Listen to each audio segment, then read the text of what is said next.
Iran inaripotiwa kushambulia na kuharibu takriban maeneo 17 ya Marekani katika eneo la Ghuba, vikiwemo vituo 11 vya kijeshi vya Marekani katika vita vinavyoendelea kati ya Iran na muungano wa Marekani na Israel.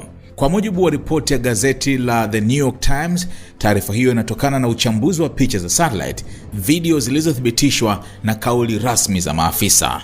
Ripoti hiyo inaeleza kuwa mashambulizi hayo yalilenga hasa mifumo ya rada na mawasiliano inayotumiwa na jeshi la Marekani katika eneo hilo. Taarifa hiyo pia inaeleza kuwa uharibifu katika baadhi ya maeneo hayo ni mkubwa na unaweza kuchukua muda mrefu kurekebishwa.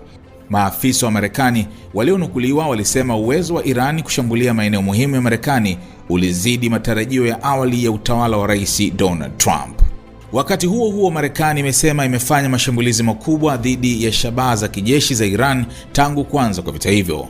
Kamanda wa US Central Command CENTCOM Admiral Brad Cooper amesema katika taarifa ya video kuwa majeshi ya Marekani yameshambulia zaidi ya shabaha 5500 ndani ya Iran. Uwezo wa kijeshi wa Marekani unaongezeka huku uwezo wa Iran ukipungua.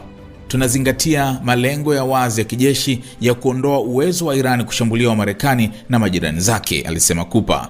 Kwa mujibu wa Cooper, mashambulizi ya makombora na drone kutoka Iran yalipungua kwa kiasi kikubwa baada ya saa 24 za kwanza za operesheni hiyo. Hata hivyo, alishutumu Iran kwa kuendelea kulenga raia katika nchi za Ghuba huku kifanya mashambulizi kutoka katika miji yenye watu wengi. Cooper alisema mashambulizi ya Marekani yamelenga hasa mifumo ya makombora ya Iran, miundombinu ya drone pamoja na nguvu ya jeshi la wanamaji.